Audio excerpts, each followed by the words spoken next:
ಎಲ್ಲರಿಗೂ ನಮಸ್ಕಾರ. Welcome back to my channel. ನಾನಿವತ್ತು ಒಂದು ಬ್ರೇಕ್ಫಾಸ್ಟ್ ರೆಸಿಪಿಯನ್ನು ತೋರಿಸ್ತಾ ಇದ್ದೀನಿ. ಈ ರೆಸಿಪಿ ಏನಿದೆ ತುಂಬ ಚೆನ್ನಾಗಿ ಹಾಗೆ ಈಸಿಯಾಗಿ ಮಾಡ್ಕೊಳ್ಳುವಂಥದ್ದು.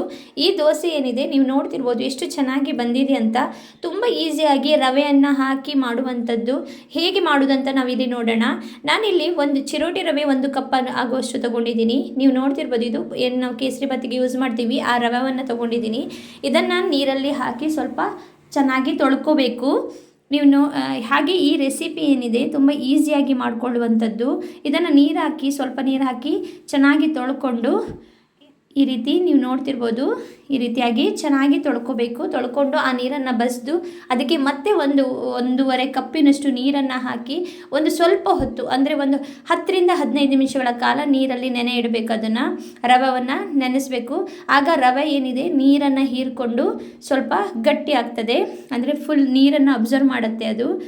ಈಗ ನಾನು ಇದು ಒಂದು 10-15 ನಿಮಿಷ ಇಟ್ಟು ಈಗ ಹೇಗೆ ಮಾಡೋದು ಅಂತ ಬೇರೆ ನೋಡೋಣ. ಇದರಲ್ಲಿ ನಾನಿಲ್ಲಿ ಒಂದು ಈರುಳ್ಳಿ, 1 ಟೊಮೆಟೊ ಹಾಗೆ ಶುಂಠಿಯನ್ನು ಸ್ವಲ್ಪ ತೊಗೊಂಡಿದ್ದೀನಿ. ಇದನ್ನು ರುಬ್ಲಿಕ್ಕೆ ಹಾಕಬೇಕು. ನಾನಿಲ್ಲಿ ಒಂದು ಮಿಕ್ಸಿ ಜಾರ್ಗೆ ಈರುಳ್ಳಿ, ಟೊಮೆಟೊ ಹಾಗೆ ಶುಂಠಿಯನ್ನು ಹಾಕ್ಕೊಂಡು ಅದಕ್ಕೆ ನೆನೆಸಿಟ್ಟಂತಹ ರವೆಯನ್ನು ಹಾಕಿ ರುಬ್ಕೊಳ್ಳುವಂಥದ್ದು. ತುಂಬ ಈಸಿಯಾಗಿ ನೀವು ನೋಡ್ತಿರ್ಬೋದು ನೀರನ್ನು ಹೀರ್ಕೊಂಡು ಎಷ್ಟು ಚೆನ್ನಾಗಿ ಗಟ್ಟಿಯಾಗಿದೆ ಈ ರವೆ ಅನ್ನೋದು. ಹಾಗೆ ನಾನು ಯಾರೆಲ್ಲ ನನ್ನ ಚಾನಲ್ನ ಸಬ್ಸ್ಕ್ರೈಬ್ ಮಾಡದೆ ನೋಡ್ತಿದ್ದೀರಾ ದಯವಿಟ್ಟು ಸಬ್ಸ್ಕ್ರೈಬ್ ಮಾಡ್ಕೊಂಡು ನೋಡಿ. ಹಾಗೆ ಬೆಲ್ ಐಕಾನನ್ನು ಕ್ಲಿಕ್ ಮಾಡೋದನ್ನು ಮರಿಬೇಡಿ. ನಾನೀಗ ಆ ರವೆಯನ್ನು ಹಾಕಿ ರುಬ್ಕೋತಾ ಇದ್ದೀನಿ. ಅದನ್ನು ನೀಟಾಗಿ ರುಬ್ಕೋಬೇಕು. ಅದಕ್ಕೆ ನಾನು ಇಲ್ಲಿ ಒಂದು ಅರ್ಧ ಕಪ್ಪಿನಷ್ಟು ಮೊಸರನ್ನು ಯೂಸ್ ಮಾಡ್ತಾಯಿದ್ದೀನಿ. ಮೊಸರನ್ನು ಹಾಕಿ ರುಬ್ಕೋಬೇಕು. ಹಾಗೆ ನಾನಿಲ್ಲಿ ಈಗ ರುಬ್ಕೊಂಡು ಬಂದಿರೋವಂಥ ಮಿಶ್ರಣಕ್ಕೆ ನಾನು ಉಪ್ಪನ್ನು ಹಾಕ್ತಾಯಿದ್ದೀನಿ. ಹಾಗೆ ಅಡುಗೆ ಸೋಡಾ ಬೇಕಾದರೆ ಹಾಕ್ಬೋದು, ಸೇರಿಸ್ಬೋದು. ಯಾಕಂದರೆ ಇಮಿಡಿಯೇಟಾಗಿ ಮಾಡೋದ್ರಿಂದ ಮಾಡೋ ಹೊತ್ತಿನಲ್ಲಿ ಆ ಅಡುಗೆ ಸೋಡಾವನ್ನು ಸೇರಿಸ್ಕೊಳ್ಳುವಂಥದ್ದು. ಇಲ್ಲಾಂದ್ರೂ ಪರವಾಗಿಲ್ಲ. ನಾನಿಲ್ಲಿ ತವದಲ್ಲಿ ದೋಸೆಯನ್ನು ಹುಯ್ತಾ ಇದ್ದೀನಿ. ನೀವು ನೋಡ್ತಿರ್ಬೋದು ಎಷ್ಟು ಚೆನ್ನಾಗಿ ಆ ಹೊಟ್ಟೆ ಬರ್ತದೆ ಅಂದರೆ ಈ ದೋಸೆ ಏನಿದೆ ತುಂಬ ಸಾಫ್ಟಾಗಿ ಬರ್ತದೆ. ಹಾಗೆ ಟೇಸ್ಟ್ ವೈಸು ಕೂಡ ತುಂಬ ಚೆನ್ನಾಗಿರ್ತದೆ. ಖಾರ ಬೇಕನ್ನೋರು ಹಸಿಮೆಣ್ಸಿನ್ಕಾಯಿನ ಕೂಡ ಹಾಕೋಬೋದು.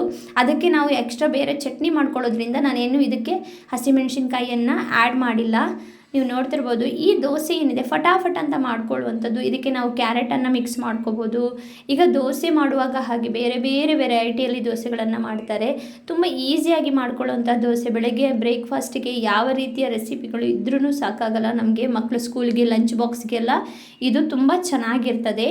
ಈ ದೋಸೆ ಏನಿದೆ ತುಂಬ ಅದ್ಭುತವಾಗಿ ಬರ್ತದೆ. ನೀವು ನೋಡ್ತಿರ್ಬೋದು ನಾನು ಮಾಡಿರುವಂತಹ ಈ ದೋಸೆ ರೆಸಿಪಿ ನೀವು ನೋಡ್ತಿರ್ಬೋದು ಎಷ್ಟು ಸಾಫ್ಟಾಗಿ ಬಂದಿದೆ ಅಂತ. ನಾನು ಮಾಡಿರುವಂತಹ ಈ ದೋಸೆ ರೆಸಿಪಿ ನಿಮ್ಗೆ ಇಷ್ಟ ಆದರೆ ಒಂದು ಲೈಕ್ ಕೊಡಿ. ಹಾಗೆ ಕಮೆಂಟ್ನಲ್ಲಿ ಹೇಗಾಗಿದೆ ಅಂತ ತಿಳಿಸಿ.